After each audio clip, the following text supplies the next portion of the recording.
Hi friends, સ્વાગત છે તમારું ડિજિટલ ફેક્ટરી હબમાં.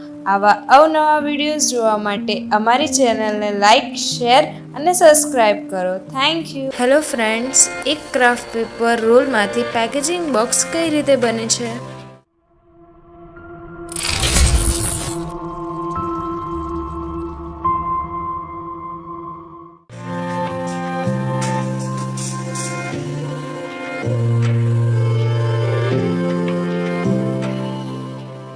આજે આપણે આવી ગયા છીએ લકી પેકેજિંગ ઇન્ડસ્ટ્રીમાં. આપણી સાથે છે પંકજભાઈ. પંકજભાઈ, આપણી ઇન્ડસ્ટ્રીમાં પ્રોડક્ટ શું બને છે?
આજે આપણે આવ્યા છીએ લકી પેકેજિંગ ઇન્ડસ્ટ્રી, જેના માલિક છે કલ્પેશભાઈ પટેલ. કંપનીમાં સાહેબ આપણે શું બનાવીએ છીએ? અહીં અમે કોરુગેટેડ બોક્સીસ બનાવીએ છીએ, all type. All type corrugated box બને છે કંપનીમાં. શું હોય છે કંપનીની થોડી ડિટેલ અમને આપી શકો કે કેવું બોક્સ બને છે, એની સાઇઝ ઉપર હોય છે કે તમે? અમારી કંપનીમાં આમ જનરલી 3 કંપનીમાંથી અમને મોટા ઓર્ડરો મળતા હોય. બરાબર. એક તો ટાટા કન્ઝ્યુમર ટાટા પ્રોડક્ટનો ઓર્ડર સાહેબ જોઈએ છે. ઓકે. પછી બીજું અમારી પોતાની જ કંપની છે માસ ગ્લોબલ ઇન્ડસ્ટ્રીઝ. એમાં ક્રુસિબલ એક્સપોર્ટ થાય છે, અંદર ઇન્ડિયામાં પણ જાય છે. એના એક વેરાયટી 184 આઇટમના અમે અલગ અલગ સાઇઝના બોક્સ બનાવીએ. પેકેજિંગ ઇન્ડસ્ટ્રીમાં અલગ અલગ સાઇઝના એક બોક્સ બને છે. એ સાઇઝમાં તમે જે પણ કસ્ટમાઇઝ સાઇઝમાં બોક્સ જોતા હોય એ આપણી લકી પેકેજિંગ ઇન્ડસ્ટ્રીમાં મળી જશે તમને. બીજું સાહેબ, આપણું કેટલું ટર્નઓવર રહે છે વર્ષે? વર્ષે અમારું 6.5 થી 7 કરોડનું ટર્નઓવર રહે છે. સાહેબનું કોંગ્રેચ્યુલેશન, એ તો સારું એવું ટર્નઓવર કરે છે આપણે મહેસાણા લેવલ. ચલો સાહેબ, આપણને એક પ્રોડક્ટનું પેકેજિંગનું સેમ્પલ બતાવો. ટાટા સોલ્ટનું જે તમે સેલિંગ જોઈ રહ્યા છો, ટાટા સોલ્ટ તમે ઘરે ઘરે વપરાશ થાય છે, તો ટાટા સોલ્ટ્સને જે મૂકવા માટે પેકેજિંગ બોક્સની જરૂર પડે એ આપણા લકી પેકેજિંગ ઇન્ડસ્ટ્રીમાં બને છે. 5 પ્લાય બોક્સ છે, 5 પ્લાય. અચ્છા, 5 પ્લાય બોક્સ છે, એમાં લેયર લાગે છે એમાં. એટલે અમારા ત્યાં શું છે કે બ્રોડ ફ્લૂટ, નેરો ફ્લૂટ અને ઈ ફ્લૂટ 3 ટાઈપના બોક્સ બને છે. એટલે આ ટાટામાં અમુક સાઇઝો બ્રોડની પણ હોય છે, અમુક નેરોની હોય અને ઈ ફ્લૂટ. ઈ ફ્લૂટ જનરલી નાના બોક્સ માટે વપરાતું હોય, પણ ઈ ફ્લૂટ ઓછું કામકાજ ચાલે, પણ બ્રોડ ને નેરો. તો આ બોક્સમાં લેયર વાઇઝ કામ થાય છે. ઉપરનું લેયર અલગથી લાગે છે, પાછળનું લેયર પણ તમે જોઈ શકો એ અલગથી લાગે છે. વચ્ચેના કોરુગેટેડ એ મશીનમાં એની ડિઝાઇન પ્રમાણે અલગથી બને છે. સાઇઝ એમાં નાની મોટી હોઈ શકે, ડિઝાઇન સાઇઝ તો પાર્ટીની રિક્વાયરમેન્ટ પ્રમાણે હોય છે. તો ટોટલી આપણે એક સેમ્પલ જોઈ શકીએ છીએ. આમાં તમારા ઘરે જ્યારે પેકેજિંગમાં આવે ત્યારે તમે જોઈ શકો છો. આમ કરીને આ ફોલ્ડ કર્યા પછી એક આ રીતે આખું એક તમે ચારે બાજુથી જોઈ શકો છો. આ પ્રોડક્ટ જો આ ટાટા પ્રોડક્ટનું નામ, લોગો, એની ડિટેલ સાથે એને પોટ જે ટોટલી ડિટેલ હોય ખાસ આ ડસ્ટબિનમાં જ ફેંકવું.